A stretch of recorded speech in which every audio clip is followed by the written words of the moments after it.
Halo semuanya, selamat datang di video pembelajaran kami.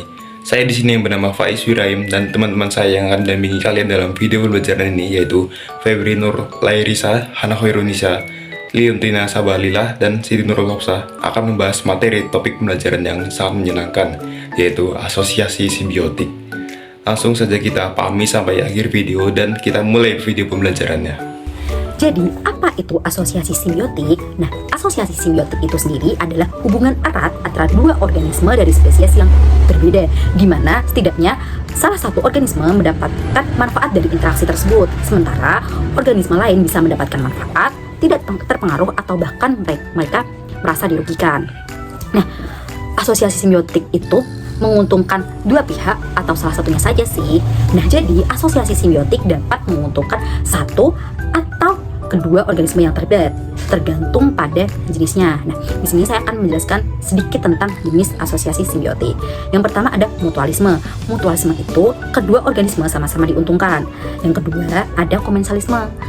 Satu organisme untung, yang satunya itu tidak dirugikan atau juga tidak diuntungkan. Yang ketiga ada parasitisme, yaitu satu untung, yang satu merasa dirugikan, seperti itu. Nah, nanti untuk jenis-jenis asosiasi simbiotik akan dijelaskan lebih lanjut. Selanjutnya, saya akan menjelaskan lebih lanjut tentang asosiasi simbiotik. Interaksi ini dapat terjadi antara berbagai jenis makhluk hidup seperti mikroorganisme dengan tumbuhan, hewan, atau bahkan mikroorganisme lain. Asosiasi simbiotik sangat penting dalam ekosistem karena berperan dalam siklus nutrisi, keseimbangan populasi organisme, serta mendukung berbagai proses biologis. Jadi, intinya asosiasi simbiotik ini sering banget terjadi di alam. Penting banget buat kita tuh mempelajari tentang asosiasi simbiotik karena dampaknya bisa ke kesehatan, lingkungan, atau bahkan industri seperti pangan dan obat-obatan. Oke, lanjut ya teman-teman. Jadi di sini saya akan memberikan satu contoh atau satu gambar tentang asosiasi simbiotik mikroorganisme dengan tumbuhan. Langsung saja saya menjelaskan dari gambar berikut ini ya. Gambar ini itu menunjukkan hubungan simbiosis mutualisme. Teman-teman ingat tidak apa itu simbiosis mutualisme? Nah, benar. Jadi simbiosis mutualisme itu kedua belah pihak saling menguntungkan.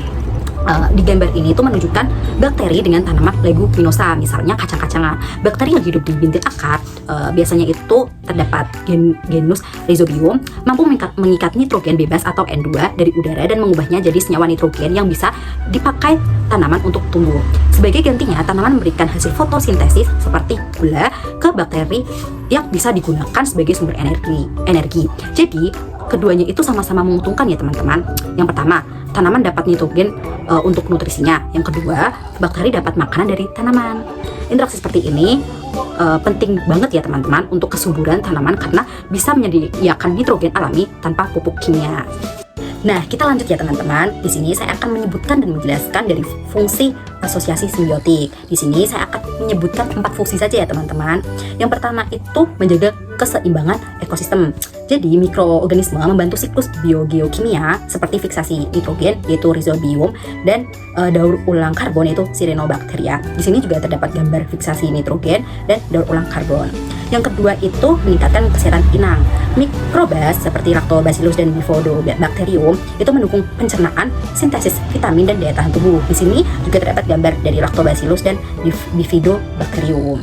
Fungsi yang ketiga yaitu aplikasi dalam bioteknologi. Jadi, mikroorganisme digunakan untuk produksi obat yaitu Escherichia coli untuk insulin, fermentasi yaitu Saccharomyces cerevisiae dalam roti dan minuman serta bioremediasi. Di sini juga terdapat gambar dari bakteri Escherichia coli dan Saccharomyces cerevisiae serta bioremediasi. Fungsi yang keempat yaitu pengendalian mikroba patogen. Jadi mikroorganisme bersaing dengan patogen yaitu Lactobacillus melawan Clostridium difficile serta digunakan sebagai bioinsektisida yaitu Bacillus thuringiensis. Nah, di sini terdapat gambar dari bakteri Lactobacillus, bakteri Clostridium difficile dan Bacillus thuringiensis. Halo semuanya, kali ini kita akan membahas mengenai 3 tipe utama dari asosiasi simbiotik. Yang pertama ada komensalisme, yang kedua ada parasitisme, dan yang ketiga ada mutualisme. Pada pembelajaran kali ini kita akan membahas satu persatu dari ketiga tipe asosiasi simbiotik tersebut beserta dengan contoh-contohnya. Tipe asosiasi simbiotik pertama yang akan kita bahas yaitu komensalisme. Komensalisme adalah hubungan antara dua makhluk hidup di mana satu pihak mendapatkan keuntungan dan pihak yang lain tidak mendapatkan keuntungan dan tidak juga dirugikan.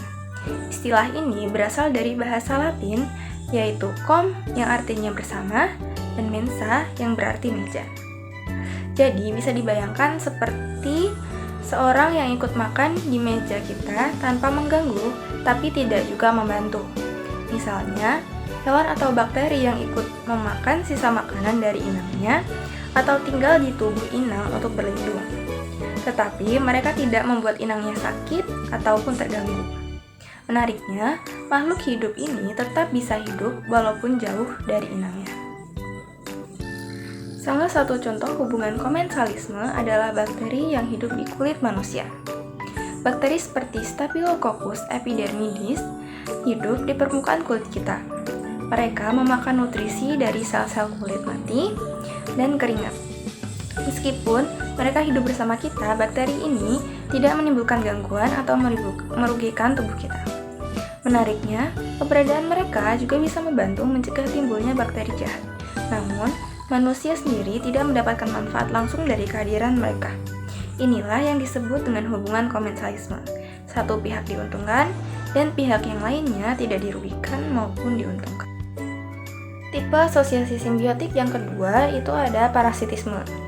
Simbiosis parasitisme ini merupakan suatu organisasi di mana yang satu diuntungkan dan yang satu dirugikan.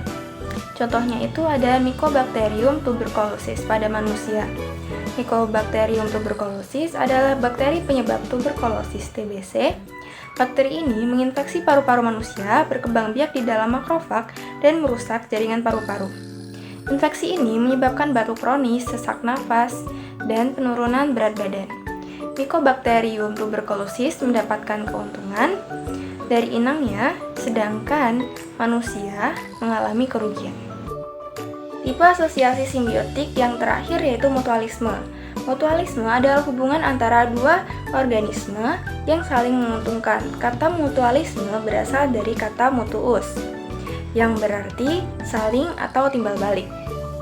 Dalam hubungan ini, kedua organisme saling mendapatkan manfaat dan seringkali bergantung secara metabolik.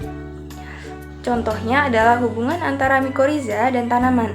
Mikoriza yaitu jamur yang menempel di akar, membantu tanaman menyerap air dan nutrisi dari tanah. Sebagai gantinya, tanaman memberi hasil fotosintesis sebagai makanan untuk jamur. Contoh lainnya adalah bakteri Rhizobium dengan tanaman legum. Bakteri ini mengikat nitrogen dari udara dan menyediakannya untuk tanaman. Sementara itu, tanaman memberikan tempat tinggal dan makanan bagi bakteri tersebut. Itulah contoh hubungan mutualisme di mana dua pihak sama-sama diuntungkan. Kemudian sintobrisme. Apa itu sintobrisme? Sintobrisme adalah hubungan di mana pertumbuhan satu organisme tergantung atau menjadi meningkat oleh adanya beberapa faktor di bawah ini, yaitu faktor tumbuh, faktor nutrien, dan substrat yang disediakan oleh organisme lain yang hidup di dekatnya. Contohnya yaitu ekosistem metabolik anaerob. Yang kemudian teman-teman yaitu lichen.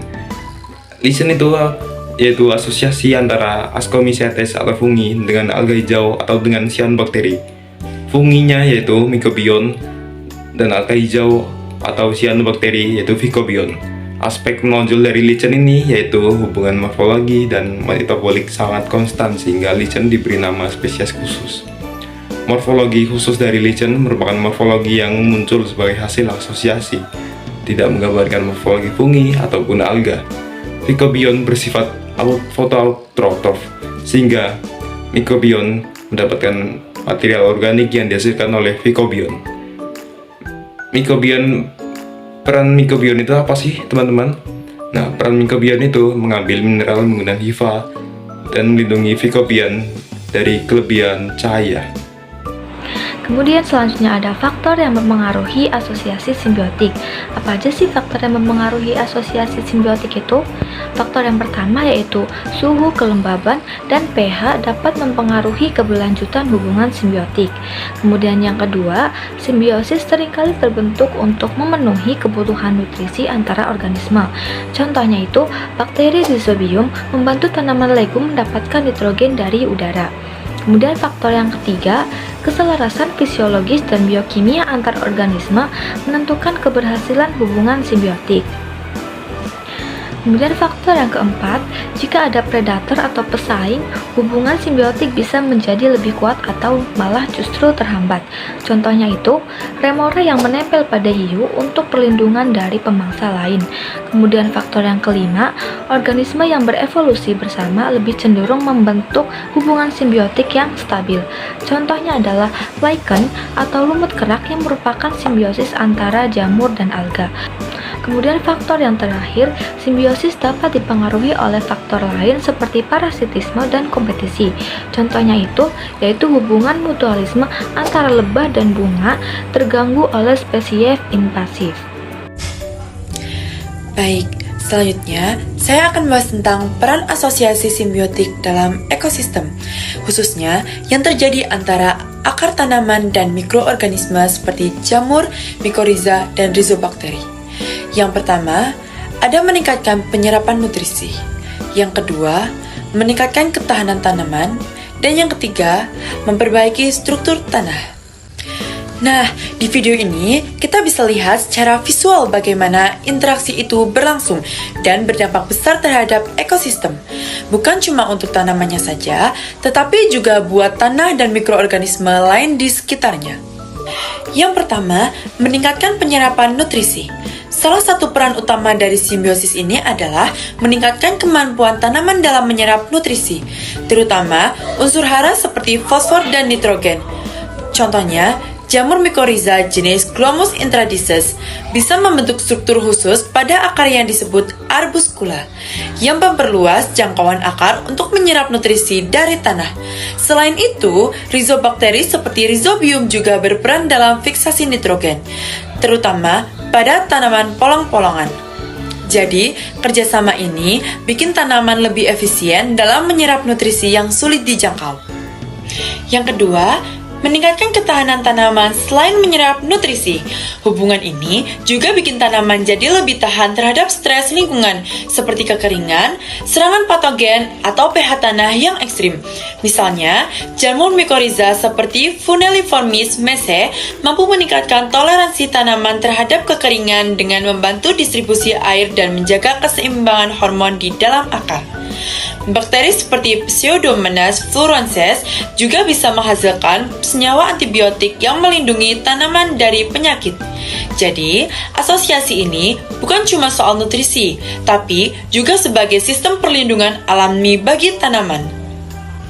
Yang ketiga atau terakhir nih, fungsi dari mikoriza itu sendiri adalah memperbaiki struktur tanah. Jaringan-jaringan hifa dari jamur mikoriza juga membantu membentuk struktur tanah yang lebih stabil. Salah satu contohnya, Glomus versiforme bisa menghasilkan senyawa lengket bernama glomalin yang memperkuat agregat tanah, sehingga pori-pori tanah tetap terjaga dan air lebih mudah meresap. Ini penting banget buat menjaga kesehatan tanah jangka panjang, apalagi dalam pertanian berkelanjutan. Jadi, hubungan ini juga ikut berperan memperbaiki sifat fisik tanah. Jadi, dari satu bentuk interaksi antara tanaman dan mikroorganisme saja, kita bisa lihat bahwa asosiasi simbiotik itu punya peran luar biasa luas dalam menjaga ekosistem, mulai dari penyerapan nutrisi, ketahanan tanaman, sampai memperbaiki struktur tanah. Ini jadi bukti bahwa mikroorganisme bukan cuma mendukung, tapi justru sebagai fondasi utama dalam ekosistem darat yang sehat dan produktif.